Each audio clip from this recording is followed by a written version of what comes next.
Dobré ránko prajem. Ja som teraz stále 6 hodín ráno a idem sa naličiť. Takže skôr ako sa naličíme, je potrebné si urobiť ošetrenie pleti. Takže ukážem vám dnes moju dennú rutinu. Ráno používam očný krém. Tento je konkrétne z rady Repair od Mary Kay a je to môj najobľúbenejší krém, pretože mi nedraždí oči a dostatočne mi prehydratuje očné okolie. A očný krém sa správne nanáša v podstate tu na spodok viečka, nie úplne až tadiaľto, hej, goku, a kruživým pohybom sa zapracuje do očného okolia. Lebo veľakrát sme robili chybu, že sme si ten očný krém dávali na pohyblivé viečko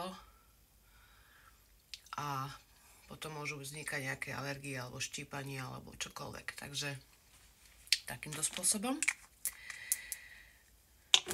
A teraz momentálne skúšam, čo som ukazovala na opuchy očí, lebo teraz dosť robím na počítači a telefóne a dosť ma z toho bolia oči. Takže tento s vitamínom C. A ten si dávam vlastne troška pod očí iba, nie viac. No aj keď napríklad nanášate make-up, korektor alebo čokoľvek a nedáte si tam krém, tak to nebude vyzerať dobre. Ako druhý krok ideme na pleť.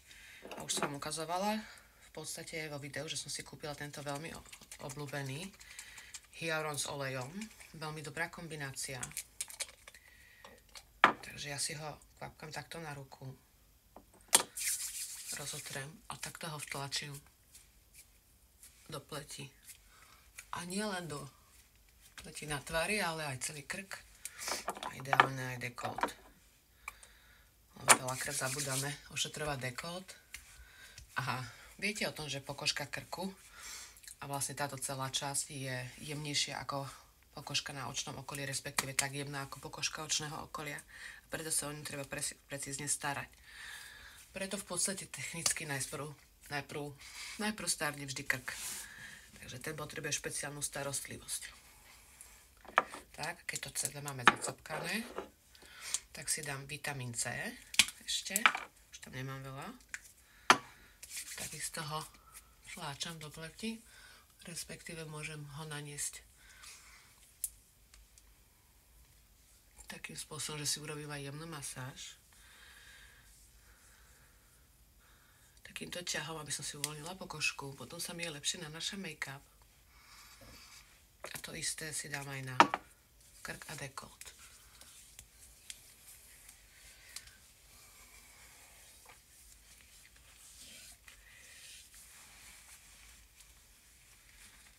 Tak. Hydratačný krém proti vráskam. Toto je novinka od Mary Kay. Trošku vynovené zloženie. Ale myslím, že je fajn.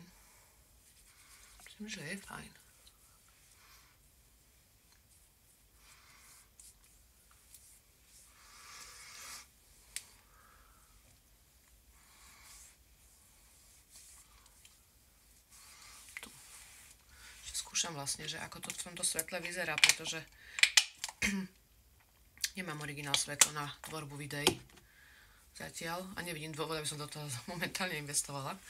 Tie videá robím pre radosť, nie preto, aby som zarábala peniaze.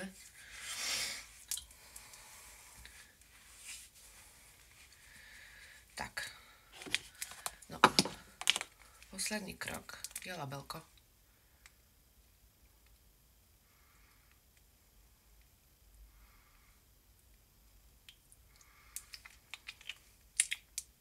Takže pleť máme pripravenú a môžeme sa ličiť.